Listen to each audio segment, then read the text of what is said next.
स्वागत है दोस्तों आपका हमारे इस YouTube चैनल पे। दोस्तों इस वीडियो में आज हम बीपीएससी के द्वारा जो सीडीपीओ का एग्ज़ाम करवाया जाएगा उसका एक प्रीवियस ईयर जो 2018 में इससे पहले ही हुआ था, लेटेस्ट है ये 2018। इसके बाद सीधे आपका ये 2021 में एग्ज़ाम होने वाला है। तो ये जो 2018 का प्रीवियस ईयर का है, इसमें आज हम पूरा इसका क्वेश्चन आंसर देखेंगे 150 तक। और इसमें कंपैरिजन आप लोग कीजिएगा कि इसका जो क्वेश्चन का लेवल है और जो 66 बीपीएससी का जो लेवल था, या बीपी 66 65th बीपीएससी और आने वाला 67th बीपीएससी का रहेगा, तो वो लेवल में से कंपैरिजन जब कीजिएगा तो इसका जो है सीडीपीओ का इसका लेवल जो हार्ड रहता है, ठीक है। और जो 66 67 बीपीएससी का जो एग्ज़ाम है उसका आपका इससे कम लेवल का उसमें एग्ज़ाम पूछा जाता है। तो अगर आप इसकी तैयारी कर लिए तो आपका बीपीएससी का भी तैयारी साथ साथ हो जाता है, 67 का भी हो जाएगा। तो प्रीवियस ईयर कोई भी 2018 के बाद भी बहुत लोग ग्रेजुएट किए होंगे, और जो पहली बार जो सीडीपीओ का एग्ज़ाम देने जा रहे होंगे उनके लिए बहुत ही महत्वपूर्ण वीडियो है। तो आप लोग शुरू से लेके लास्ट तक इसका पूरा क्वेश्चन और आंसर इसमें हम करवा रहे हैं एक्सप्लेनेशन के साथ, वो पूरा आप लोग देखें। आप लोग को समझ बेहतर आएगा कि किस तरह से आपको तैयारी करना है। और वैसे भी समय समय पे मैं आप लोग को गाइड करते रहता हूँ अपने इस चैनल के माध्यम से। तो अगर आप भी बीपीएससी की तैयारी कर रहे हैं तो आप हमारे इस चैनल को सब्सक्राइब कर लें, ठीक है। तो ये सीडीपीओ का है जो 2018 में बीपीएससी के द्वारा एग्ज़ाम करवाया गया था, उसके बाद अब 2021 में एग्ज़ाम लिया जाएगा। तो इसमें देखिए, इसमें जो पूछा गया था, इतिहास से 26 क्वेश्चन पूछा गया था, भूगोल से 24 क्वेश्चन, राज्य व्यवस्था से 12 क्वेश्चन, अर्थव्यवस्था से 14 क्वेश्चन, सामान्य विज्ञान का इसमें 23 क्वेश्चन था। इसमें जो गणित का था वो एक भी क्वेश्चन नहीं था। बिहार विशेष से 21 क्वेश्चन, समसामयिकी से 30 क्वेश्चन, विविध से एक भी नहीं था, और टोटल इसमें 150 क्वेश्चन थे, ठीक है। तो यहाँ हम स्टेप बाय स्टेप करके आज हम देखेंगे पूरा 1 से लेकर 150 क्वेश्चन तक, ठीक है। चलिए, तो यहाँ पे क्या है कि देखिए, बहुत सारे लोग डाले होंगे पहले भी प्रीवियस ईयर इसका क्वेश्चन, लेकिन उसमें केवल आंसर बताए गए थे। जो एग्ज़ाम दिए होंगे सीडीपीओ का, वो बहुत कोई अपलोड भी किए थे ऑफिशियल आंसर की से मैच करके, तो उसमें केवल आंसर बताया गया था। लेकिन इस वीडियो में हम पूरा व्याख्यात्मक हल इसमें बताएंगे, पूरा व्याख्या के साथ इसका हम आंसर बताने जा रहे हैं। तो वैसे भी आपका तैयारी भी हो जाएगा और आपको पता भी चल जाएगा कि किस तरह से आपको तैयारी करना है। तो पहले सेक्शन में आ जाइए, इतिहास में, ठीक है। यहाँ पहला क्वेश्चन बोल रहा है, निम्नलिखित अभिलेखों में से किसमें विधवा दहन का उदाहरण उल्लिखित है। विधवा दहन यानी कि सती प्रथा का, ठीक है। तो यहाँ पे हो जाएगा आंसर ऑप्शन सी, भानुगुप्त का एरण्य स्तंभ अभिलेख। यहाँ पे भानुगुप्त का हो जाएगा, ठीक है, याद रखिएगा। इसमें क्या था कि भानुगुप्त का एरण्य अभिलेख मध्य प्रदेश के सागर जिले में स्थित है। इतिहास में पहली बार किसी महिला की सती होने का प्रमाण इसी अभिलेख से प्राप्त हुआ है। ऐसा माना जाता है कि भानुगुप्त का मंत्री गोपराज युद्ध लड़ते हुए वीर गति को प्राप्त हो गया था, जिससे गोपराज की पत्नी सती हो गई थी। इसी वजह से इस एरण्य को एरण्य का सती अभिलेख भी कहा जाता है। दूसरे क्वेश्चन में आइए। दूसरा क्वेश्चन बोल रहा है कि प्रद्योत कहाँ का राजा था। तो दूसरा का इसका सही आंसर हो जाएगा ऑप्शन डी, अवंती का। प्रद्योत प्राचीन भारत के 16 महाजनपदों में से एक अवंती का राजा था। ज्ञातव्य है कि जब राजा प्रद्योत पांडु रोग से पीड़ित हो गए, तब मगध सम्राट बिंबिसार ने अपने राजवैद्य जीवक को उनके उपचार के लिए भेजा था। तीसरा क्वेश्चन आइए, हून राजा तोड़मान किस औलिकर राजा द्वारा पराजित किया गया था। तो तीसरा का यहाँ पे सही आंसर हो जाएगा ऑप्शन बी, प्रकाश धर्मन। औलिकर राजवंश के राजा प्रकाश धर्मन ने हून राजा तोड़मान को पराजित किया था, और यशोधर्मन ने मिहिर कुल को पराजित किया था। दोनों याद रखिएगा, यशोधर्मन किसको पराजित किया था, तो मिहिर कुल को, और प्रकाश धर्मन किसको पराजित किया था, तो ये हून राजा तोड़मान को। नेक्स्ट आइए चौथा नंबर में। चौथा नंबर क्वेश्चन बोल रहा है कि तंजावुर में बृहदेश्वर मंदिर का निर्माण किस राजा के द्वारा करवाया गया था। तो चौथा का इसका सही आंसर हो जाएगा ऑप्शन ए, राजा प्रथम। तंजौर में बृहदेश्वर मंदिर का निर्माण राज प्रथम द्वारा कराया गया था, और राज प्रथम का कार्यकाल 985 से 1014 ईस्वी के बीच था। नेक्स्ट आइए पांचवा में, बुरा मोहम्मद गौरी गुजरात के चालुक्यों द्वारा कब पराजित हुआ था।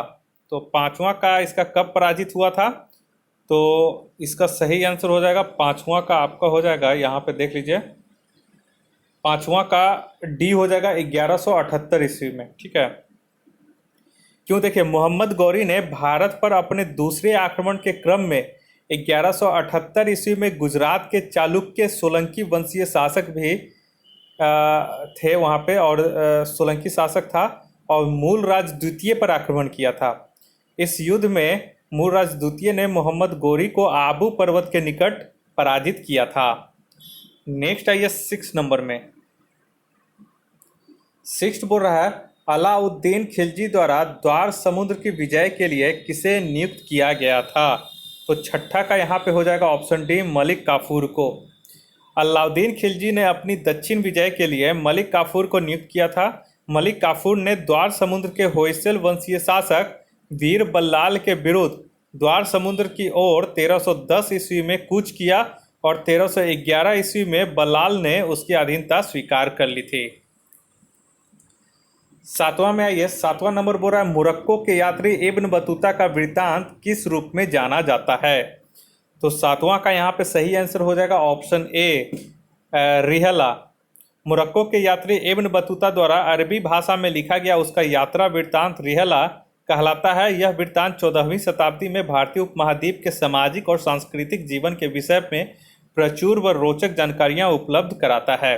दोस्तों, अगर आप लोग इसका पीडीएफ पाना चाहते हैं तो आप हमारे टेलीग्राम चैनल confusion9.2.11 को ज्वाइन कर लीजिए। वहाँ पे मैं सारा स्टडी मटेरियल पीडीएफ वगैरह वहाँ पे सेंड करते रहता हूँ, और उसका लिंक जो है मैं डिस्क्रिप्शन बॉक्स में दे दूँगा, वहाँ से आप लोग ज्वाइन होके डाउनलोड कर सकते हैं। नेक्स्ट आइए 8वां नंबर में, 8वां पूरा, फतेहपुर सिकरी स्थित प्रसिद्ध बुलंद दरवाज़ा जामी मस्जिद का कौन सा प्रवेश द्वार बनाता है। यहाँ जामी मस्जिद है, नहीं है, जामा मस्जिद होगा। तो 8वां का यहाँ पे देख लीजिए, 8वां का यहाँ पे हो जाएगा आपका ऑप्शन सी, दक्षिणी। फतेहपुर सिकरी स्थित प्रसिद्ध बुलंद दरवाज़ा जामा मस्जिद की दक्षिणी प्रवेश द्वार है। 9 नंबर में आइए, 9 बोरा, जमींदारों द्वारा कृषक से मांगे गए बेकार या अवैध उपकर को किस नाम से भी जाना जाता था। तो 9 नंबर का यहाँ हो जाएगा ऑप्शन ए, वेथी के नाम से। बिना कोई मूल्य चुकाए ही किसी व्यक्ति से श्रम कराने की प्रथा वेथी या बेगार प्रथा कहलाता था। यह जमींदारों द्वारा किसानों से जबरन और अवैध तरीके से वसूला जाता था। नेक्स्ट आइए 10वां नंबर पे, 10वां बोला कि भारत में सती प्रथा प्रतिषेध कानून कब पास किया गया। तो बहुत इंपॉर्टेंट क्वेश्चन है। तो 10वां के यहाँ पे हो जाएगा बी, 1829 ईस्वी को। ठीक है, और किसके कार्यकाल में, तो लॉर्ड विलियम बेंटिंक के कार्यकाल में। क्यों, क्योंकि इनका 1828 से 1835 तक इनका कार्यकाल था। तो इनके ही लॉर्ड विलियम बेंटिंक के शासनकाल में भारत में सती प्रथा प्रतिषेध कानून को लागू किया गया, जिसमें इनकी मदद समाज सुधारक राजा राम मोहन राय ने किए थे। 11 नंबर में आइए, बोरा, भारत में ठगी अतिक्रमण करने का श्रेय किसे प्राप्त है। तो 11 के यहाँ पे हो जाएगा ऑप्शन डी, W.H. स्लीमैन को। ठीक है, और 1830 ईस्वी के दशक में भारत में प्रचलित संगठित ठगी प्रथा को दबाने का श्रेय उन्हें दिया जाता है। नेक्स्ट आइए 12 नंबर में, 12 बोरा, किस वर्ष में बी डी सावरकर हिंदू महासभा के अध्यक्ष निर्वाचित हुए। तो 12 के यहाँ पे हो जाएगा ऑप्शन ए, वर्ष 1938 में। देखिए 1937-38 में बी डी सावरकर भारतीय हिंदू महासभा की कर्णावती अहमदाबाद में जो है वहाँ पे 19वें सत्र के अध्यक्ष बने थे। तो यहाँ पे रेंज नहीं दिया गया है, तो यहाँ पे 1938 इसका हो जाएगा सही आंसर, क्योंकि 1937-38 के लिए बने थे। ठीक है, 13 नंबर में ये सर स्टेफोर्ड क्रिप्स दिल्ली कब पहुँचे थे। तो 13 के यहाँ पे सही आंसर हो जाएगा ऑप्शन बी, 23 मार्च 1942 को। नेक्स्ट आइए 14 नंबर में, 14 बोरा, इंग्लैंड में लॉर्ड्स के सदन में भारतीय स्वतंत्रता विधेयक कब पारित हुआ था। तो 14 का यहाँ पे हो जाएगा ऑप्शन सी, 16 जुलाई 1947 को। नेक्स्ट आइए 15 में, 15 में बोल रहा है कि 1815 में प्रकाशित राजा राम मोहन राय की पहली पुस्तक का नाम क्या था। तो 15 का यहाँ पे सही आंसर हो जाएगा ऑप्शन बी, तुहफत उल मुवाविहिदीन। तुहफत उल मुहाविहिदीन, ठीक है। तो 15 का इसका सही आंसर हो जाएगा। और ये था इसका कहने का मतलब, इसका जो अर्थ है, इसका अर्थ होता है एकेश्वरवाद की तरफ से एक उपहार। नेक्स्ट आइए 16 नंबर में। 16 बोल रहा है फराजी आंदोलन के विरोध में 1893 में ढाका में तायूनी आंदोलन किसने चलाया था। तो 16 का यहाँ पे हो जाएगा ऑप्शन डी, जौनपुर के केरामत अली, ठीक है, जौनपुर के केरामत अली। नेक्स्ट आइए 17 में। 17 बोल रहा है कि सर सैयद अहमद खां के सबसे कटु आलोचक कौन थे। तो 17 का हो जाएगा ऑप्शन ए, जमालुद्दीन अफगानी। जमालुद्दीन अफगानी एक समाज सुधारक एवं इस्लाम के आधुनिकीकरण के अग्रणी नायक थे। वह सर सैयद अहमद खां के रूढ़िवादी विचारों के प्रखर आलोचक थे। 18 नंबर में आइए। 18 बोल रहा है किसकी कानूनी समस्या के समाधान हेतु महात्मा गांधी को 1893 में दक्षिण अफ्रीका बुलाया गया था। तो 18 के यहाँ पे हो जाएगा ऑप्शन डी, गुजरात के दादा अब्दुल्ला को। इनके गुजरात के दादा अब्दुल्ला के जो समस्या था उनके समाधान हेतु महात्मा गांधी को 1893 में दक्षिण अफ्रीका बुलाया गया था। नेक्स्ट आइए 19 में। 19 में बोल रहा है लॉर्ड कर्जन द्वारा किस वर्ष इंडियन यूनिवर्सिटीज एक्ट पारित किया गया था। तो 19 का इसका सही आंसर हो जाएगा ऑप्शन सी, वर्ष 1904 ईस्वी में। और लॉर्ड कर्जन का कार्यकाल जो था वो 1899 से लेकर 1905 ईस्वी तक था। 20 नंबर में आइए। 20 बोल रहा है कि बंगला नाटक नील दर्पण का अंग्रेजी अनुवाद किसने किया था। तो 20 का यहाँ पे देख लीजिए, 20 का हो जाएगा, हाँ 20 का इसका हो जाएगा ऑप्शन, इसका हो जाएगा डी, ठीक है, माइकल मधुसूदन दत्त। 1860 ईस्वी में प्रकाशित तथा दीनबंधु मित्र द्वारा रचित नील दर्पण शीर्षक बंगाली नाटक का अंग्रेजी अनुवाद माइकल मधुसूदन दत्त द्वारा किया गया था। तो नोट कर लीजिएगा, ये सब क्वेश्चन बहुत इंपॉर्टेंट है। 21 नंबर में आइए। एक अच्छे यूरोपीय पुस्तकालय की एक अलमारी भारत तथा अरब के संपूर्ण साहित्य से अधिक मूल्यवान है, यह किसने कहा था। तो ये भी बहुत चर्चित कथन है, तो ये याद रखिएगा ऑप्शन ए, टीवी मैकाले ने, ठीक है। तो भारत में पाश्चात्य शिक्षा प्रणाली के प्रस्तोता लॉर्ड मैकाले ने ही इसके संदर्भ की चर्चा की थी। और गवर्नर जनरल की कार्यकारिणी परिषद के सदस्य के रूप में मैकाले ने 2 फरवरी 1835 को अपने महत्वपूर्ण स्मरणार्थ लेख में कार्यकारिणी परिषद के समक्ष प्रस्तुत किया था, जिसे तत्कालीन गवर्नर जनरल विलियम बेंटिक ने स्वीकार कर लिया था। 22 नंबर में ये पंजाब हिंदू सभा की स्थापना किस वर्ष हुई थी। तो 22 का ये हो जाएगा ऑप्शन बी, वर्ष 1909 ईस्वी में। 1909 ईस्वी में आर्य समाजी नेता लाला लाजपत राय ने पंजाब हिंदू महासभा की स्थापना की थी। इसका पहला अधिवेशन मदन मोहन मालवीय की अध्यक्षता में अक्टूबर 1909 में लाहौर में हुई थी। नेक्स्ट आइए 23 नंबर में। 23 बोल रहा है किस प्रदेश के ग्रामीण क्षेत्रों में एकता आंदोलन चलाया गया था। तो 23 का यहाँ पे हो जाएगा ऑप्शन डी, अवध में। 1921 ईस्वी में तत्कालीन अवध प्रदेश, जो कि उत्तर प्रदेश में था, के हरदोई, बहराइच और सीतापुर जिले में मदारी पासी के नेतृत्व में एकता आंदोलन संचालित किया गया था। तो पूछता है कभी कभी कि एकता आंदोलन किसके नेतृत्व में, तो मदारी पासी के नेतृत्व में। नेक्स्ट आइए 24 नंबर में। 24 बोल रहा है खां अब्दुल गफ्फार खां द्वारा स्थापित खुदाई खिदमतगार को किस नाम से भी जाना जाता था। तो 24 के यहाँ पे हो जाएगा ऑप्शन डी, रेड शर्ट्स के नाम से। लाल कुर्ती भी बोलते हैं, ठीक है। और खान अब्दुल गफ्फार खान को सीमांत गांधी भी कहते हैं, ठीक है। नेक्स्ट आइए 25 नंबर में। 25 पूरा निम्नलिखित में से कौन सा स्थान टीपू सुल्तान की राजधानी के रूप में प्रसिद्ध था। तो 25 का यहाँ पे हो जाएगा ऑप्शन ए, श्रीरंगपट्टन। श्रीरंगपट्टनम इसको बोलते हैं, ठीक है। टीपू सुल्तान का कार्यकाल जो था वो 1782 से 1799 ईस्वी के बीच में, और ये मैसूर की राजधानी उस समय था, ठीक है। नेक्स्ट आइए 26 नंबर में, बोला पुनः याद रखें अब यह झंडा लहरा गया है, यह कभी भी झुकना नहीं चाहिए जब तक एक भी भारतीय पुरुष, महिला या बालक भारत में जीवित रहे। यह किसने कहा था? तो 26 का यहाँ पे सही आंसर हो जाएगा ऑप्शन बी, लाहौर में जवाहरलाल नेहरू ने, ठीक है। और ये कब किए थे? तो ये 1929 के जो लाहौर अधिवेशन के अध्यक्ष जो पंडित जवाहरलाल नेहरू कर रहे थे, उसी में अपने संबोधन में नेहरू ने यह बात कही थी। नेक्स्ट आइए 27 नंबर में। 27 में बोल रहा है, 27 में बोल रहा है कि रूस का सेंट पीटर्सबर्ग शहर किसके तट पर स्थित है? तो किस नदी के तट पर स्थित है? तो 27 का इसका सही हो जाएगा ऑप्शन सी, बाल्टिक सागर के तट पर।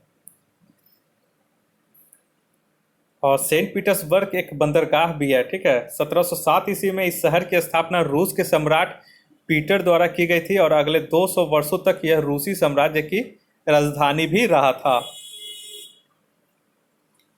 नेक्स्ट आइए 28 नंबर में। 28 बोला निम्नलिखित में से कौन सा अंगूरी मदिरा पैदा करने वाला फ्रांस का एक प्रदेश नहीं है? तो 28 का इसका सही आंसर हो जाएगा ऑप्शन बी, ससेन। फ्रांस का ससेन प्रांत अंगूरी मदिरा पैदा नहीं करता है, जबकि फ्रांस शराब की दुनिया के सबसे बड़े निर्माता के रूप में जाना जाता है। 29 में ये नामीबिया तट के साथ बहने वाली ठंडी जलधारा का नाम क्या है? तो 29 का यहाँ पे सही आंसर हो जाएगा ऑप्शन बी, बेंगुएला धारा। नामीबिया तट के साथ बहने वाली ठंडी जलधारा बेंगुएला धारा है और यह अटलांटिक महासागर की ठंडी धारा है, ठीक है। और विकल्प में दिए गए अन्य धाराओं में अगुलहास धारा हिंद महासागर की गर्म धारा है, और उसके बाद यहाँ पे आ जाइए हम्बोल्ट धारा प्रशांत महासागर की धारा है, और क्यूरोसियो धारा भी प्रशांत महासागर की धारा है। और यह सभी जो धारा हैं वो उष्ण धारा है। केवल बुंगेला धारा जो है ये ठंडी जल धारा है, जो कि अटलांटिक महासागर की ठंडी जल धारा है। 30 नंबर में आइए। 30 नंबर बोला इराक का सबसे बड़ा अल्पसंख्यक समुदाय कौन है? तो 30 का यहाँ पे हो जाएगा ऑप्शन डी, कुर्द। नेक्स्ट आइए 31 नंबर में। 31 बोला ब्राजील के पठार के घास के मैदानों को कहते हैं। तो 31 के यहाँ पे हो जाएगा ऑप्शन बी, कंपोस।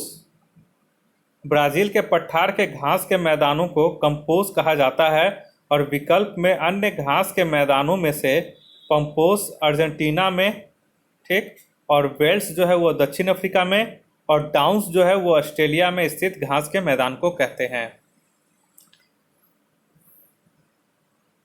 32 नंबर में आइए। 32 बोरा भारत में जिन क्षेत्रों में शुष्क भूमि कृषि की जाती है उनमें वार्षिक वर्षा कितने सेंटीमीटर से कम होती है? तो 32 का हो जाएगा ये डी, 75 सेंटीमीटर से कम। और ऐसे क्षेत्रों में जल प्रबंधन के जरिए खेती की जाती है। नेक्स्ट आइए 33 में। 33 नंबर बोरा थार मरुस्थल की सिंचाई करने वाली इंदिरा गांधी नहर का उद्गम स्थल है। इसका उद्गम स्थल क्या हो जाएगा? तो ऑप्शन हो जाएगा सी, हरिके बैराज। थार मरुस्थल की सिंचाई के लिए प्रयुक्त इंदिरा गांधी नहर देश की सबसे लंबी नहर है, और यह पंजाब स्थित हरिके बैराज जो सतलज और ब्यास नदियों के संगम स्थल के निकट से है, यहाँ से शुरू होकर राजस्थान के थार मरुस्थल में समाप्त होती है। नेक्स्ट आइए 34 नंबर में। 34 में बोला भारत के निम्नलिखित क्षेत्रों में से कहाँ उष्णकटिबंधीय आर्द्र सदाबहार वन नहीं उगते? तो 34 का ये हो जाएगा ऑप्शन ए, पूर्वी घाट के पास।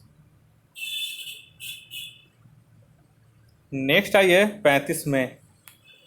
35 बोला है दंडकारण्य में इंद्रावती, सबरी किसकी सहायक नदियां हैं? तो 35 का यहाँ पे हो जाएगा ऑप्शन बी, गोदावरी। तो छत्तीसगढ़ के दंडकारण्य में बहने वाली इंद्रावती, सबरी नदियां गोदावरी नदी की सहायक नदियां हैं।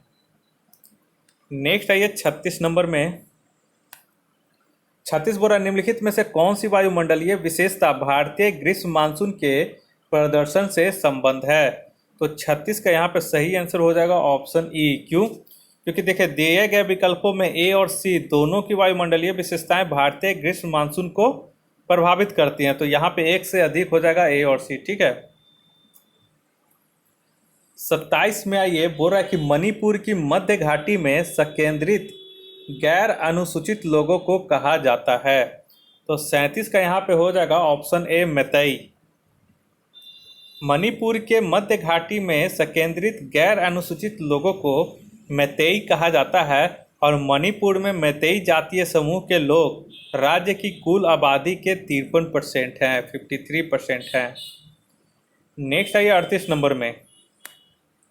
38 बोरा भारत के वे राज्य केंद्र शासित प्रदेश जहां 2011 की जनगणना के अनुसार अनुसूचित जाति और अनुसूचित जनजाति जनसंख्या का प्रतिशत उनकी कुल जनसंख्या में सबसे अधिक है।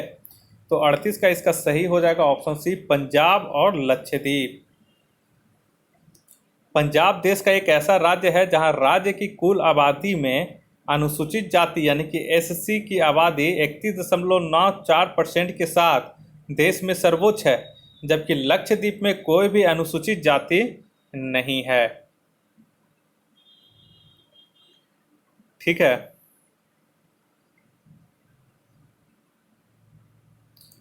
तो यहाँ पे क्या पूछा है एक बार फिर से हम देख ले। यहाँ पे पंजाब और लक्षद्वीप, तो भारत के वे राज्य केंद्र शासित प्रदेश जहाँ 2011 की जनगणना के अनुसार अनुसूचित जाति और अनुसूचित जनजाति जनसंख्या का प्रतिशत उनकी कुल जनसंख्या में सबसे अधिक है। तो यहाँ वाला एक बार देख लीजिएगा आप 38 नंबर। ठीक है। 38 नंबर में थोड़ा सा डाउन है, पंजाब में तो सबसे अधिक है। एक बार इसको नोट कर लीजिएगा, इसको हम छोड़ देते हैं, बाद में इसको क्लियर करके हम कमेंट कर देंगे। नेक्स्ट आइए 39 नंबर में। 39 बोल रहा है कि जवाहर सुरंग किसके नज़दीक स्थित है। तो 39 का सही हो जाएगा ऑप्शन बी, बनिहाल दर्रा के नज़दीक। तो जवाहर सुरंग जम्मू कश्मीर स्थित बनिहाल दर्रा से गुजरती है और इसकी लंबाई 2.85 किलोमीटर है और यह NH1A का हिस्सा है। इस सुरंग का निर्माण 1954 ईस्वी में शुरू हुआ और 1960 ईस्वी में पूरा हुआ था। नेक्स्ट आइए 40 नंबर में। 40 में बोल रहा है कि निम्नलिखित में से बिहार का कौन सा भू आकृतिक खंड झारखंड के साथ अपनी सीमा साझा नहीं करता है। तो 40 का यहाँ पे हो जाएगा ऑप्शन डी, मिथिला का मैदान। मिथिला का मैदान चूंकि उत्तरी बिहार में स्थित है, इसलिए यह मैदान झारखंड के साथ सीमा साझा नहीं करता। नेक्स्ट आइए 41 नंबर में। 41 नंबर बोला भारत के 36 राज्यों केंद्र शासित प्रदेशों में 2011 की महिला साक्षरता दर के अनुसार बिहार का स्थान ऊपर से कौन सा है। तो राज्य और केंद्र शासित प्रदेश अगर दोनों को जोड़ दिया जाए तो जो बिहार का स्थान बचेगा वो ऑप्शन ए बचेगा, 35। लेकिन तेलंगाना को शामिल करने पर बिहार का इसमें 36वां अवस्थान हो गया है। अब वर्तमान में पूछेगा तो चेंज हो जाएगा। 42 नंबर में आइए, गंगा नदी की दियारा भूमि का नामकरण निम्नलिखित में से किससे संबंध है। तो 42 का यहाँ पे हो जाएगा ऑप्शन ए, दिया। गंगा नदी की दियारा भूमि का नामकरण दिया से संबंध है, दिया के नाम से ही यहाँ पे दियारा भूमि पड़ा है नाम। नेक्स्ट आइए 43 में। 43 में बोला निम्नलिखित में से कौन सी वस्तु बिहार के भौगोलिक संकेत के रूप में पंजीकृत नहीं है। तो 43 का यहाँ पे हो जाएगा ऑप्शन बी, मुगा रेशम। ठीक है। तो मुगा रेशम असम के भौगोलिक संकेतक के रूप में पंजीकृत है, न कि बिहार के। अब बिहार में पूछ देगा तो जर्दालू आम, कटनी यानी कि कतरनी चावल और मगही पान बिहार के भौगोलिक संकेतक के रूप में पंजीकृत हैं। नेक्स्ट आइए 44 नंबर में। बोरा बिहार में गंगा नदी में मिलने वाली सोन नदी का उद्गम स्थल क्या है। तो 44 का यहाँ पे आप लोग को सबको पता होगा, ऑप्शन डी हो जाएगा, अमरकंटक का पठार, जो कि मध्य प्रदेश में है। 45 नंबर में आइए। 45 बोल रहा है कि संख्यात्मक रूप से बिहार की सबसे बड़ी अनुसूचित जनजाति है। तो 45 का यहाँ पे सही हो जाएगा ऑप्शन बी, संथाल जनजाति। और बिहार में संथालों की जनसंख्या करीब 4 लाख के आसपास है। नेक्स्ट आइए 46 नंबर में। 46 नंबर बोल रहा है बिहार सरकार की ऑर्गेनिक कॉरिडोर योजना के तहत निम्नलिखित में से किसके किनारे जैविक कृषि को बढ़ावा दिया जाएगा। तो 46 के यहाँ पे आप लोग जानते होंगे ऑप्शन ए हो जाएगा, गंगा नदी के किनारे। 47 नंबर में आइए, 47 में बोल रहा है रेगिस्तानी क्षेत्र में मशरूम सेल का निर्माण किसका उदाहरण है। तो 47 का यहाँ पे हो जाएगा ऑप्शन ए, अपघर्षण का। रेगिस्तानी इलाकों में मशरूम सेल या पेडेस्टल रॉक प्राकृतिक रूप से विकसित एक चट्टान है जिसका आकार मशरूम के समान होता है और मशरूम की चट्टानें विभिन्न प्रक्रियाओं द्वारा हवा के अपघर्षण से बनती है। हवा और हिमानी प्रक्रियाओं द्वारा क्षरण और अपक्षय इसके मुख्य कारण हैं। 48 नंबर में आइए, 48 बोरा निम्नलिखित में से कौन सी विशेषता ज्वालामुखीय उत्पाद की है। तो 48 का यहाँ पे हो जाएगा ऑप्शन ई। क्यों? क्योंकि देखिए दिए गए विकल्पों में ज्वालामुखीय उत्पाद के कोई भी कारक सही नहीं है, अतः सही उत्तर इनमें से कोई नहीं होगा। नेक्स्ट आइए 49 नंबर में, 49 बोरा निम्नलिखित में से कौन सा जोड़ा सही सुमेलित है। तो 49 के यहाँ पे हो जाएगा ऑप्शन डी, अपघटक जीवाणु। जीवाणु अपघटक के रूप में कार्य करते हैं। वास्तव में पौधों और जंतुओं, उत्पादक और उपभोक्ता के मृत शरीर तथा जंतुओं के वर्ज्य पदार्थों का अपघटन जीवाणुओं और कवकों के द्वारा किया जाता है। तो अन्य विकल्पों में आपका यहाँ पे देख लीजिए, अन्य हरिण उत्पादक नहीं होगा, प्राथमिक उपभोक्ता, जबकि तेंदुआ जो है वो मांसाहारी होता है अतः वह द्वितीयक उपभोक्ता है, अतः घास उत्पादक है न कि उपभोक्ता। तो यहाँ पे आपका अपघटक के रूप में यहाँ पे सही हो जाएगा। ठीक है, केवल यही एक जो है वो सही है। 50 नंबर में आइए, 50 बोल रहा है कि निम्नलिखित में से किनके मध्य की औसत दूरी एक खगोलीय इकाई है। तो 50 के यहाँ पे हो जाएगा ऑप्शन ए, पृथ्वी और सूर्य के बीच की दूरी को खगोलीय यूनिट कहते हैं, जो लगभग 15 करोड़ किलोमीटर के बराबर होती है। नेक्स्ट आइए 51 नंबर में, 51 बोल रहा है कि भारत का संविधान किसके द्वारा ग्रहण किया गया। तो 51 का यहाँ पे आप लोग जानते होंगे ऑप्शन सी हो जाएगा, संविधान सभा के द्वारा। भारत का संविधान 1946 ईस्वी में गठित संविधान सभा द्वारा 26 नवंबर 1949 ईस्वी में अंगीकृत, अधिनियमित और आत्मार्पित किया गया। नेक्स्ट आइए 52 में, 52 में बोला जा रहा है कि स्वतंत्रता, समानता और भ्रातृत्व की प्रेरणा कहाँ से आई है। तो ये आपका हो जाएगा 52 का ऑप्शन बी, फ्रेंच क्रांति यानी कि फ्रांस की क्रांति से। नेक्स्ट आइए 53 में, 53 बोरा निम्नलिखित में से कौन सा भारतवर्ष को एक धर्मनिरपेक्ष राज्य के रूप में वर्णित करता है। तो 53 का यहाँ पे हो जाएगा ऑप्शन डी, संविधान की प्रस्तावना।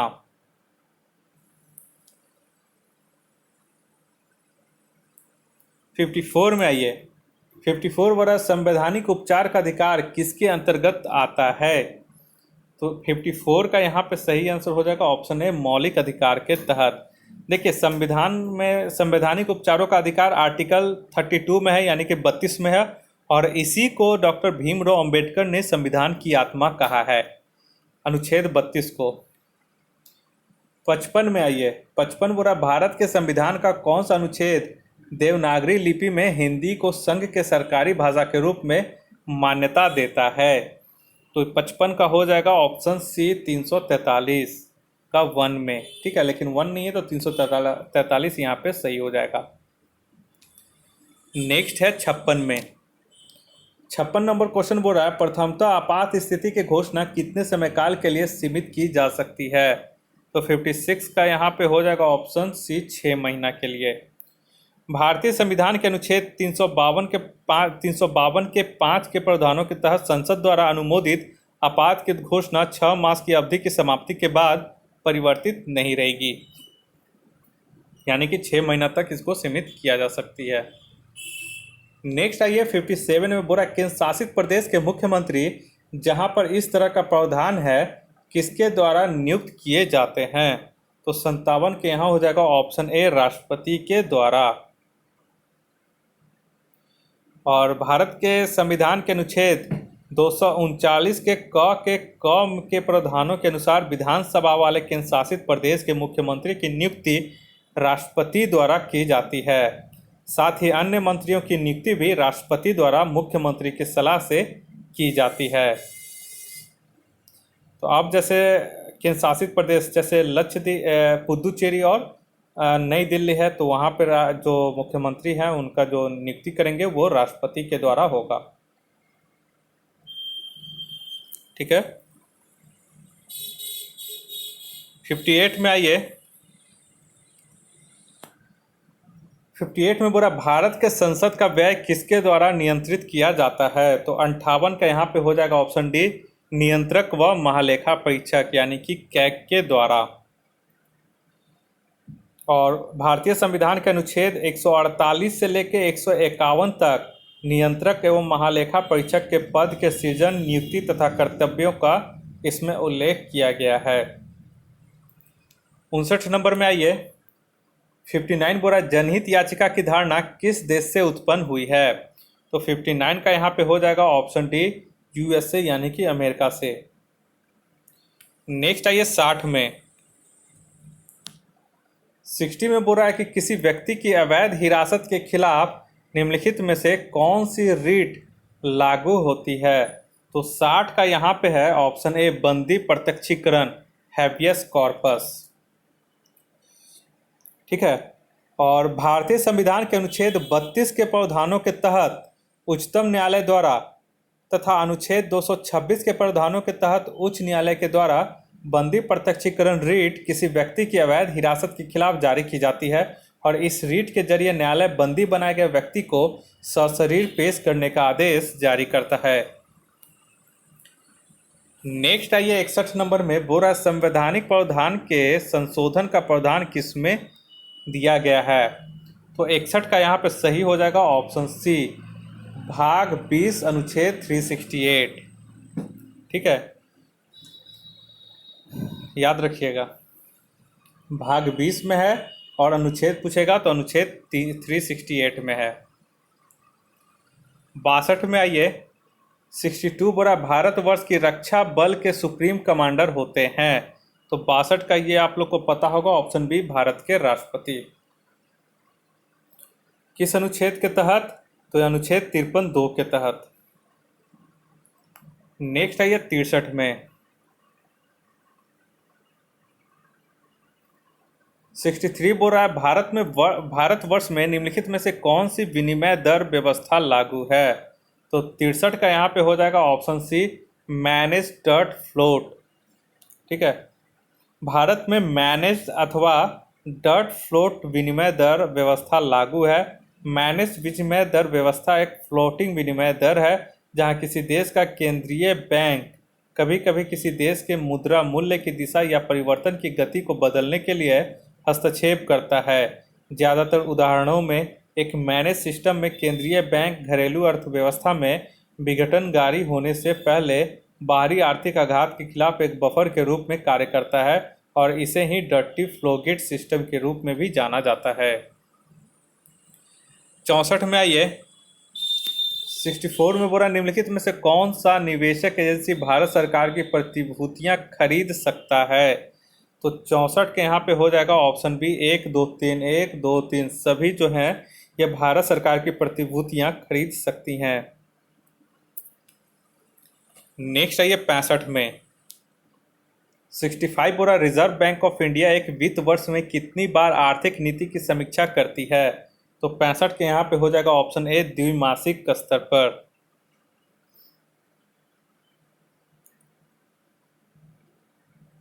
देखिए वर्तमान में रिजर्व बैंक ऑफ इंडिया द्वारा द्विमासिक रूप में मौद्रिक एवं उधार नीति की समीक्षा की जाती है, लेकिन फिर से द्विमासिक कर दिया है। लेकिन फिर से कुछ दिन पहले तक यहाँ पे 3 महीने में एक बार यहाँ पे किया जाता था। ठीक है, तो ये बीच बीच में इसमें बदलाव भी किया जाते रहा है। 66 में आइए। पूरा रिजर्व बैंक ऑफ इंडिया निम्नलिखित में से किस मुद्रास्फीति सूचकांक का मुद्रास्फीति लक्ष्य के लिए एंकर के रूप में उपयोग करती है? तो 66 का हो जाएगा ऑप्शन सी, सीपीआई संयुक्त consumer price index combined. Next आइए 67 में, बुरा नई कार्य प्रणाली के अनुसार बैंक के उधार दर की गणना किस पर आधारित है? तो 67 का यहाँ पे हो जाएगा ऑप्शन सी, धन की सीमांत व्यय पर। तो इसे आप लोग याद रखिएगा। भारत में नई कार्य प्रणाली के अनुसार बैंक की उधार दर की गणना धन के सीमांत व्यय पर आधारित है। नेक्स्ट क्वेश्चन आइए 68 में।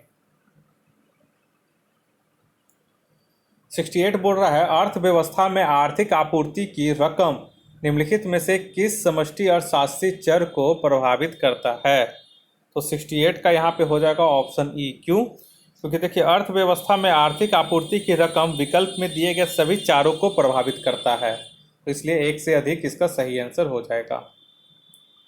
नेक्स्ट आइए 69 में। 69 बोल रहा है कि देश में विभिन्न स्थलों या घटनाओं को देखने के लिए भारत में विदेशों की यात्रा अर्थनैतिक दृष्टि से निम्नलिखित में से किसके समान मानी जाती है? तो 69 का यहाँ पे देख लीजिए, यहाँ पे हो जाएगा ऑप्शन डी, निर्यात। विदेशियों द्वारा भारत भ्रमण के परिणाम स्वरूप होने वाली आय विदेशी मुद्रा में होती है और इसे अर्थनैतिक दृष्टि से भारत से निर्यात का समान माना जाता है। 70 नंबर में आइए। 70 बोल रहा है, केंद्रीय सरकार द्वारा राज्य तथा स्थानीय निकायों को पूंजीगत परिसंपत्तियों के विकास के लिए दिया गया अनुदान केंद्रीय बजट में किसके अंतर्गत वर्गीकृत किया जाता है? तो 70 का यहाँ पे सही हो जाएगा ऑप्शन ए, राजस्व व्यय के अंतर्गत। नेक्स्ट आइए 71 नंबर में।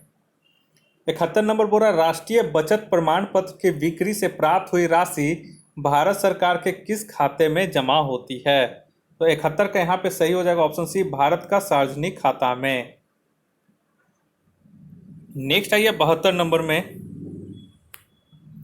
72 नंबर बोल रहा, भारत सरकार का राजकोषीय घाटा निम्नलिखित में से किसके बराबर होता है? तो 72 का यहाँ पे जो सही आंसर हो जाएगा वो हो जाएगा ऑप्शन ए, कर्ज बनाने वाली पूंजीगत प्राप्तियां।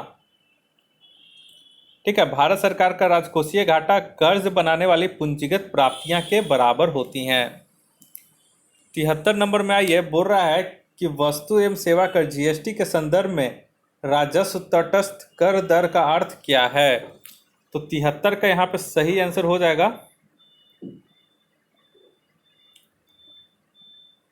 हाँ, तो 73 का इसका जो सही आंसर हो जाएगा वो हो जाएगा ऑप्शन ए, वह दर जिस पर राज्य एवं केंद्र के लिए कर राजस्व जीएसटी से पहले के समान रहे। मतलब वस्तु एवं सेवा कर के संदर्भ में राजस्व तटस्थ कर दर जिसके तहत राज्य एवं केंद्र के लिए जीएसटी के मतलब समान बना रहे। 74 नंबर में आइए, बोल रहा है कि भारत में कृषि फसल वर्ष की अवधि होती है। तो फसल वर्ष की अवधि क्या होती है? तो 74 के यहाँ पे हो जाएगा ऑप्शन डी, 1 जुलाई से 30 जून। और ज्ञातव्य है कि भारत में 2 फसल सत्र होते हैं, एक खरीफ और रबी। और खरीफ फसल का सत्र जुलाई में बुआई के साथ शुरू होकर अक्टूबर नवंबर में फसलों की कटाई के साथ संपन्न हो जाता है, जबकि रबी फसल का सत्र अक्टूबर नवंबर से शुरू होकर मार्च अप्रैल तक चलता है। नेक्स्ट आइए 75 नंबर में। 75 बुरा, राज्य सरकार का कार्यकारी प्रमुख कौन होता है? तो 75 का यहाँ पे हो जाएगा ऑप्शन बी, राज्यपाल। और किस अनुच्छेद के तहत? तो अनुच्छेद 154 के क के तहत। 75 हो गया। 76 में आइए।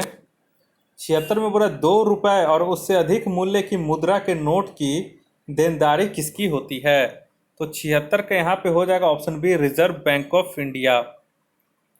2 रुपए और उससे अधिक मूल्य की पत्र मुद्रा भारतीय रिजर्व बैंक द्वारा जारी की जाती है। नेक्स्ट आइए 77 में, सामान्य विज्ञान का सेक्शन है। बोल रहा है 100 डेसिबल का प्रबलता स्तर संगत होता है। तो 77 का यहाँ पे सही आंसर हो जाएगा ऑप्शन डी, एक मशीन शॉप से आने वाले शोरगुल के। ठीक है, 100 डेसिबल रफ का प्रबलता स्तर एक मशीन शॉप से आने वाले शोरगुल के संगत होता है और वास्तव में प्रेस कल कारखाने में गूंजने वाली शोरों की तीव्रता 100 से 105 डेसिबल के बीच होती है। नेक्स्ट आइए 78 में।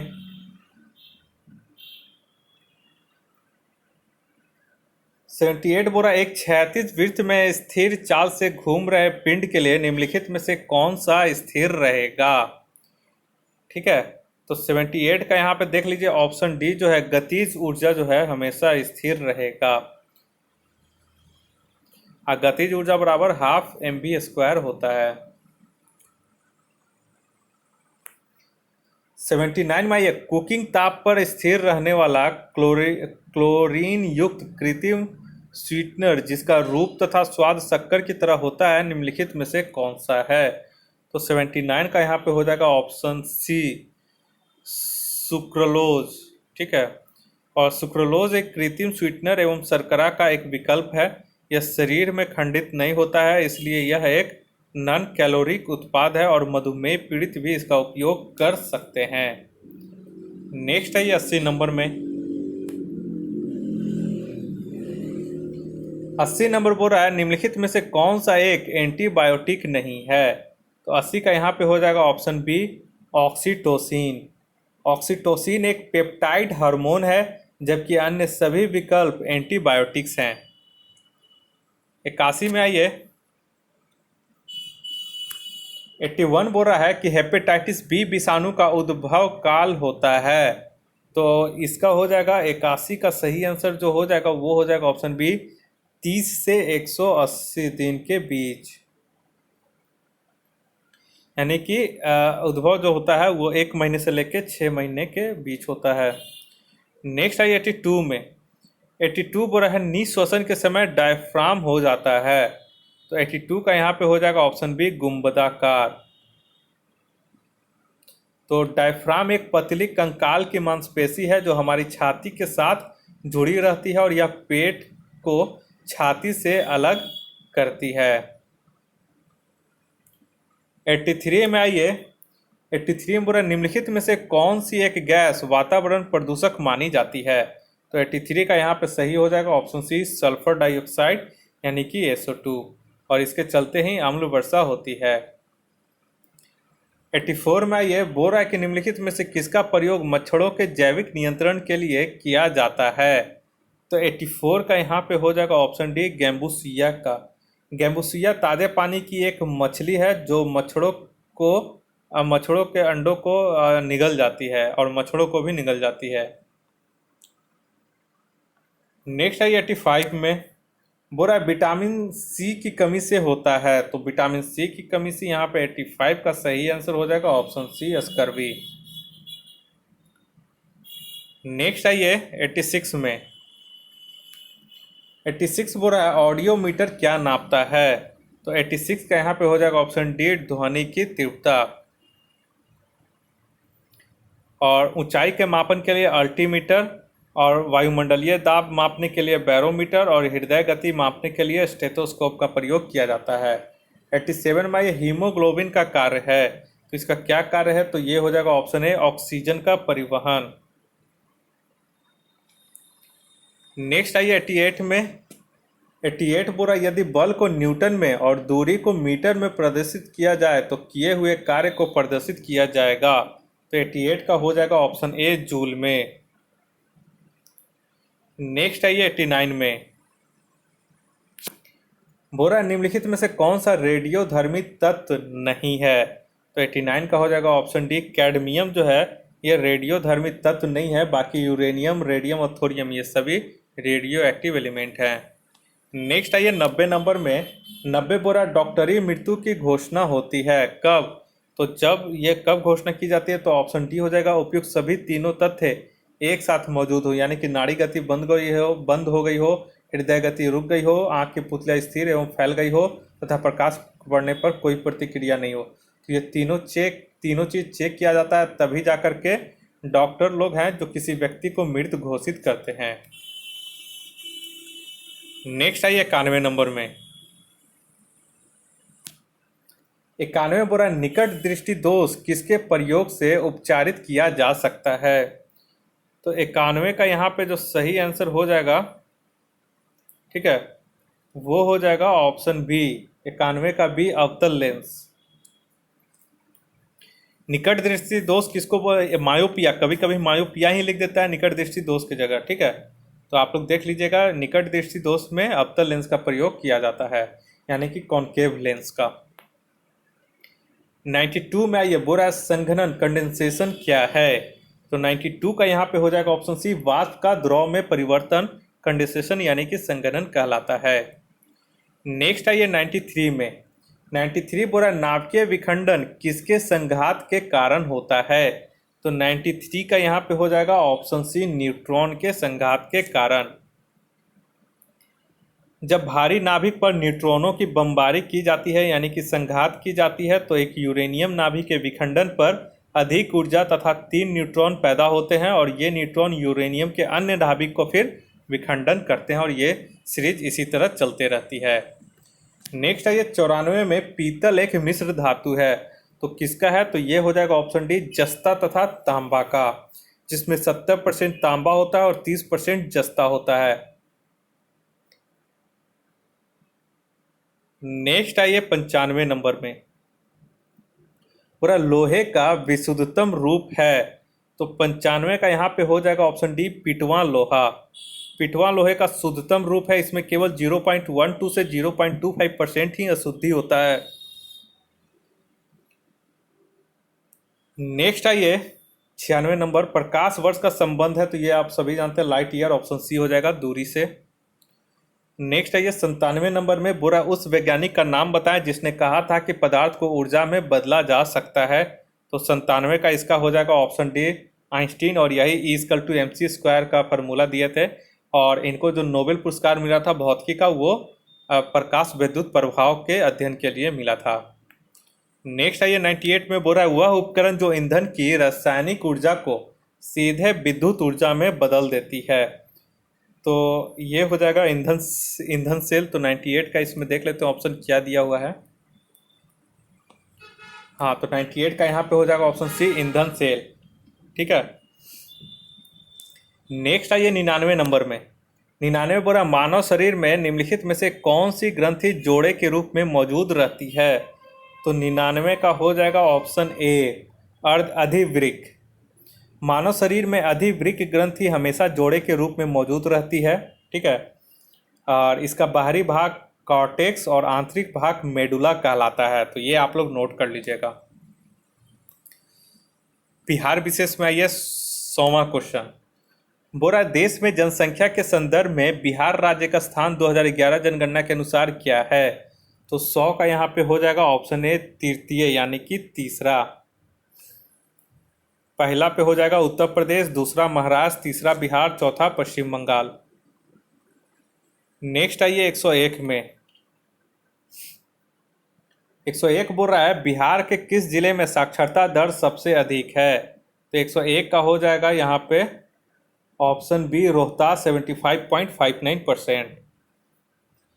102 में आइए, बोल रहा है निम्नलिखित में से किस वैश्विक कंपनी को बिहार में लोकोमोटिव कारखाना स्थापित करने का ठेका मिला है।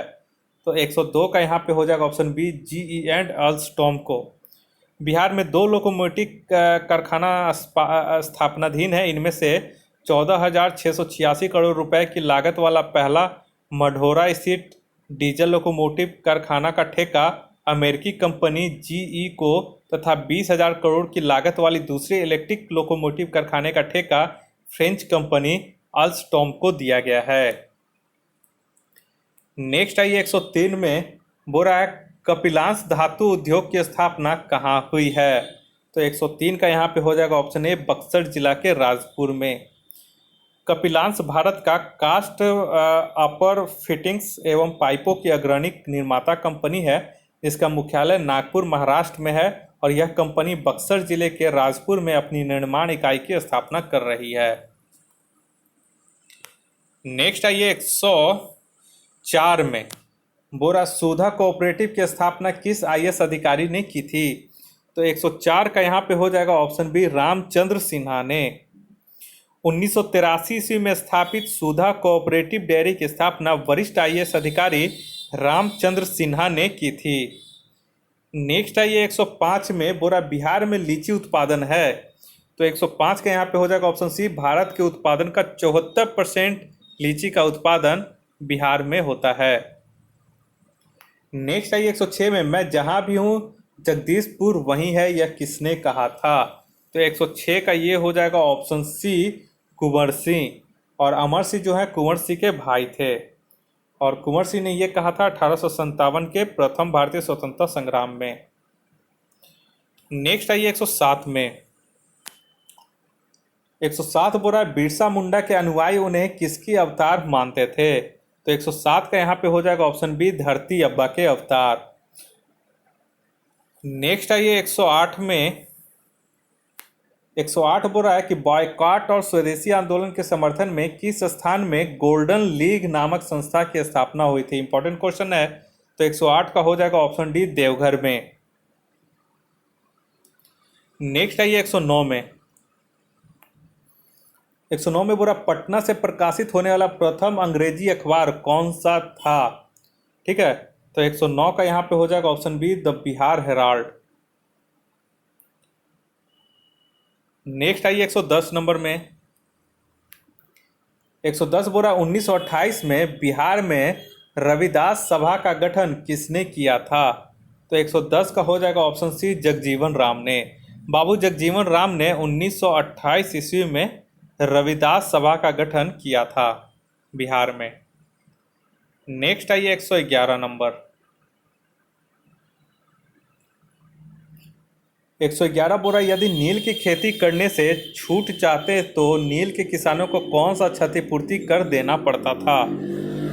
ठीक है, तो 111 का ये हो जाएगा ऑप्शन सी, तवान कर। ऑप्शन 111 का सी हो जाएगा। नील की खेती करने से छूट चाहने वाले भारतीय किसानों को बदले में जुर्माना स्वरूप तवान कर देना पड़ता था। नेक्स्ट आइए 112 में, 112 बोला 1835 में पहला जिला स्कूल कहाँ खोला गया था? तो 112 का ये हो जाएगा ऑप्शन सी, पटना में। ठीक है, और इसके बाद ही राज्य के अन्य जिलों में फिर जिला स्कूल की स्थापना होनी शुरू हुई थी। नेक्स्ट आइए 113 में बोला डॉक्टर राजेंद्र प्रसाद जो भारत के पहले राष्ट्रपति थे पूर्व में किस पद पर आसीन हुए थे? तो 113 का ये हो जाएगा ऑप्शन बी, पटना नगर पालिका के चेयरमैन के रूप में ये 1923 ईस्वी में ये चेयरमैन पद पर आसीन हुए थे। नेक्स्ट आइए 114 में, बोल रहा है कि महात्मा गांधी पर चंपारण सत्याग्रह के लिए कब अभियोग चलाया गया था? तो 114 की ये हो जाएगा ऑप्शन बी, 1917 ईस्वी में। नेक्स्ट आइए 115 में, पूरा महावंश के अनुसार बिंबिसार किस आयु में सिंहासन पर बैठा था? तो 115 का हो जाएगा ऑप्शन ए, 15 वर्ष की आयु में। नेक्स्ट आइए 116 में, बोरा बराबर पर्वत श्रृंखला स्थित गोरखगिरी किसके द्वारा विजित की गई? तो 116 का इसका सही आंसर हो जाएगा ऑप्शन बी, खारवेल के द्वारा। कलिंग के शासक खारवेल के हाथी गुफा अभिलेख से पता चलता है कि उसने अपने राज्याभिषेक के 8वें वर्ष बराबर पर्वत श्रृंखला स्थित गोरखगिरी को विजित किया था। नेक्स्ट आइए 117 में, बोरा 26 जून 1539 को शेर शाह और हुमायूं के बीच युद्ध कहाँ लड़ा गया था? तो 117 का इसका हो जाएगा ऑप्शन डी, चौसा में। तो इसको चौसा का भी युद्ध बोलते हैं, और चौसा का युद्ध याद कर लीजिएगा कि चौसा का युद्ध 26 जून 1539 को शेर शाह और हुमायूं के बीच चौसा यानी कि बक्सर में हुआ था, और इसमें हुमायूं जो था वो पराजित हो गया था। नेक्स्ट आइए 118 में, 118 बोला अली गौहर का बिहार अभियान किस वर्ष समाप्त हुआ? तो 118 का बोल रहा है कि ऑप्शन डी, 1759 ईस्वी में। अली गौहर को इतिहास में आलम शाह द्वितीय के नाम से भी जाना जाता है। 1760 ईस्वी में इसे इसने गद्दी से शाहजहां तृतीय को हटाकर इसको मिली थी। और अपने पिता आलमगीर द्वितीय की हत्या के बाद 1759 में अली गौहर ने राजधानी दिल्ली को छोड़कर पटना को कूच किया, जहां अपनी सेना की मदद से पिता की मौत का बदला लेने के लिए इमाद उल मुल्क और शाहजहां तृतीय को युद्ध में हराकर गद्दी पर कब्जा कर लिया। नेक्स्ट आइए 119 में बोल रहा है कि बिहार में 1929 में किसान सभा आंदोलन का आरंभ किसने किया। तो 119 का यहाँ पे हो जाएगा ऑप्शन सी, स्वामी सहजानंद सरस्वती। और ये सोनपुर मेला में ये सभा का आयोजित करके यहाँ पे बिहार प्रांतीय किसान सभा की स्थापना की गई थी। 120 में आइए, 120 में बोल रहा है कि अलीवर्दी को किस वर्ष बिहार का डिप्टी गवर्नर नियुक्त किया गया था। तो 120 का यहाँ पे हो जाएगा ऑप्शन डी, 1733 ईस्वी में। और इसके बाद हुआ 1740 ईस्वी में बंगाल का नवाब बना। अब आइए यहाँ पे करंट अफेयर्स। तो ये 2018 में जो करंट अफेयर्स था उसके हिसाब से ये यहाँ पे सेट किया गया है। फिर भी हम लोग एक बार केवल इसका जल्दी जल्दी आंसर देख लेते हैं, ठीक है।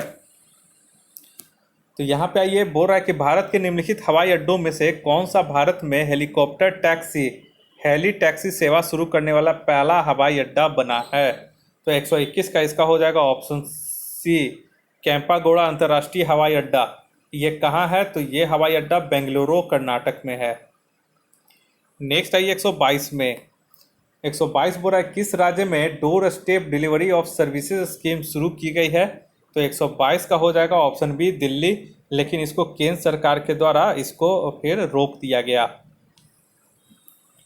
123 में आइए, बोल रहा है त्रिपुरा के नए मुख्यमंत्री के रूप में किसने शपथ ली है।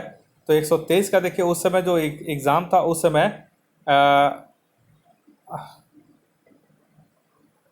समय त्रिपुरा में जो था वो विप्लव कुमार देव था, ठीक है। और अभी भी लगता है, एक बार देख लीजिएगा, विप्लव कुमार देव ही लगता है ये है त्रिपुरा का। एक बार आप लोग चेक कर लीजिएगा, ठीक है।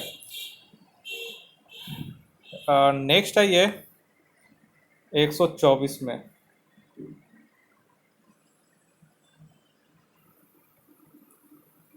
नेक्स्ट क्वेश्चन आइए 124 में, बोल रहा है भारत के किस राज्य ने भारत माता का मंदिर निर्माण करने का निर्णय लिया है। तो ये हो जाएगा ऑप्शन डी, मध्य प्रदेश के मुख्यमंत्री शिवराज सरकार के द्वारा। शिवराज सिंह चौहान नाम है। 125 में आइए, 125 बोल रहा है किस केंद्रीय मंत्रालय ने स्त्री स्वाभिमान पहल आरंभ किया है। तो 125 का हो जाएगा ऑप्शन डी, इलेक्ट्रॉनिक एवं सूचना प्रौद्योगिकी मंत्रालय ने।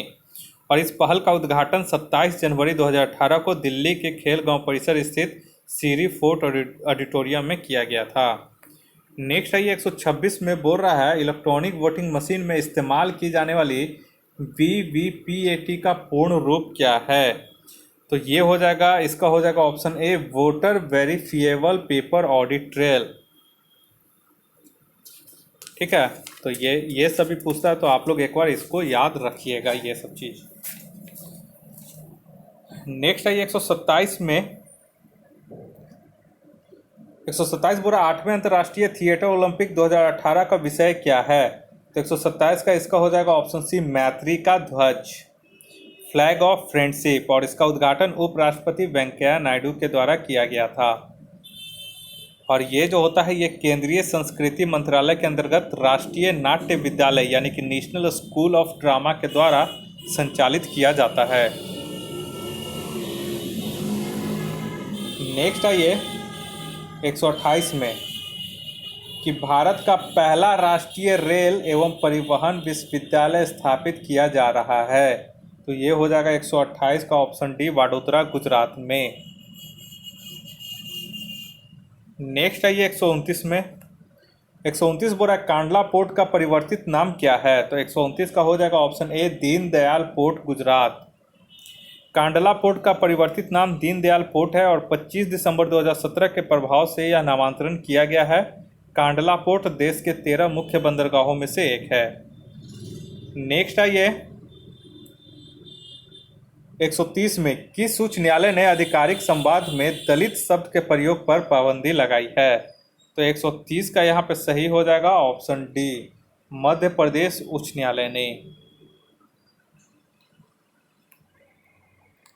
नेक्स्ट आइए 131 में, बोल रहा है वर्ल्ड फ्यूचर एनर्जी समिट 2018 आयोजित किया गया था, तो ये कहाँ किया गया था? तो ये किया गया था ऑप्शन बी अबू धाबी में। और अबू धाबी जो है यूएई की राजधानी है। 132 में आइए, 132 बोल रहा है किस देश ने वर्ल्ड हैप्पीनेस इंडेक्स 2018 का प्रथम स्थान प्राप्त किया है? तो 132 का इसका जो सही आंसर हो जाएगा वो हो जाएगा ऑप्शन डी फिनलैंड। ने उस समय 2018 में, ठीक है। 133 में आइए, 133 बोल रहा है दुनिया की सबसे लंबी अंतर्जलीय गुफा पाई गई है। तो 133 का ये हो जाएगा ऑप्शन ए टुल्लू मैक्सिको में, ठीक है। नेक्स्ट आइए 134 में। 134 बोल रहा है turning promises into action gender equality in the 2030 agenda for sustainable development report किसके द्वारा जारी की गई है? तो 134 का ये हो जाएगा ऑप्शन ए यूएन वीमेन के द्वारा। नेक्स्ट आइए 135 में। 135 में बोला भारत सरकार द्वारा शुरू किए गए उस ऑपरेशन का क्या नाम है जो रोहिंग्या शरणार्थियों की मदद के लिए चलाया गया है? तो 135 का इसका सही आंसर हो जाएगा ऑप्शन बी इंसानियत। नेक्स्ट आइए 136 में।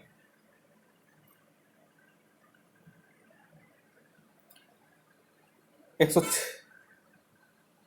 यहाँ पे देख लीजिए 136 में आइए बोल रहा संयुक्त राष्ट्र महासभा ने 2019 को किस अंतर्राष्ट्रीय वर्ष के रूप में घोषित किया है? तो 136 का इसका सही हो जाएगा ऑप्शन सी देशीय भाषा के रूप में घोषित किया है। 137 में आइए बोल रहा है जून 2017 में कौन सा देश नाटो का 29वां सदस्य बना है? तो 137 का इसका हो जाता है ऑप्शन डी मोंटेनेग्रो। 138 में आइए, 138 बोला दिसंबर 2017 में अपने कानून में संशोधन करके किस देश ने समलैंगिक विवाह की अनुमति दी है? तो 138 का यहाँ पे सही हो जाएगा ऑप्शन बी ऑस्ट्रेलिया ने। नेक्स्ट आइए 139 में बोल रहा हाल ही में यूनेस्को ने भारत के किस स्थल को मानवता की अमूर्त सांस्कृतिक विरासत के रूप में मान्यता दी है?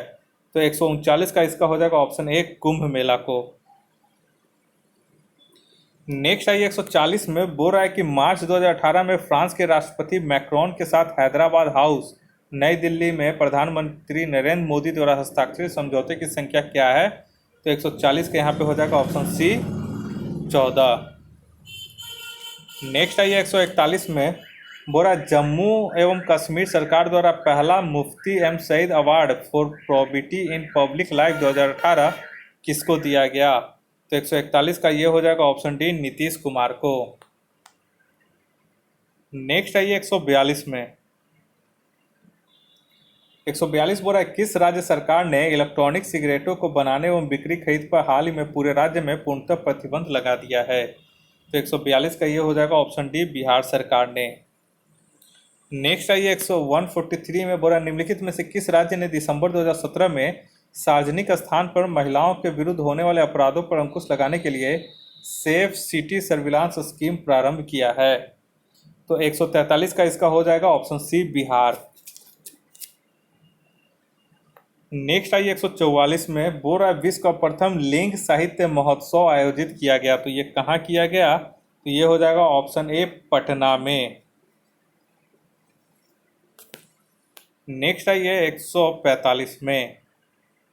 145 में बोल रहा निम्नलिखित में से किस राज्य ने 6वें राष्ट्रमंडलीय संसदीय संघ CPA के भारतीय क्षेत्रीय सम्मेलन की मेजबानी की है? तो 145 का इसका हो जाएगा ऑप्शन सी बिहार ने। 16 से 9 फरवरी 2018 तक पटना में 6वें राष्ट्रमंडलीय संसदीय सत्र का क्षेत्रीय सम्मेलन हुआ था, जिसमें 100 से अधिक क्षेत्रीय राष्ट्रमंडलीय संसदीय सदस्य ने भाग लिया था। नेक्स्ट आइए 146 में बोला 32वें ग्रीष्मकालीन ओलंपिक खेलों का आयोजन किया जाएगा? तो 146 का ये हो जाएगा जापान के टोक्यो में, ठीक है। तो ऑप्शन ए हो जाता 2020 में ही होने वाला था, लेकिन अब वो 2021 में आयोजन हुआ है, जो कि समाप्त अब हो गया है, जिसमें पहला नंबर पे जो है अमेरिका आया है, दूसरे नंबर पे चीन है। गोल्ड मेडल सबसे ज़्यादा अमेरिका को मिला है, उसके बाद चीन को। 147 में ये विश्व पैरा एथलेटिक्स चैंपियनशिप में स्वर्ण पदक जीतने वाला पहला भारतीय पैरा एथलीट कौन बना? तो 147 का यहाँ पे हो जाएगा ऑप्शन बी सुंदर सिंह गुर्जर। ठीक है।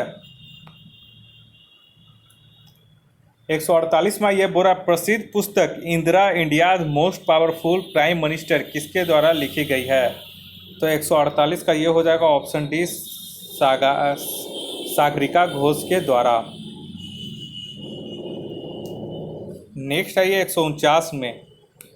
149 बोल रहा है conflicts of interest my journey through India's green movement किसके द्वारा लिखी गई है। तो 149 का ये हो जाएगा ऑप्शन बी सुनीता नारायण के द्वारा।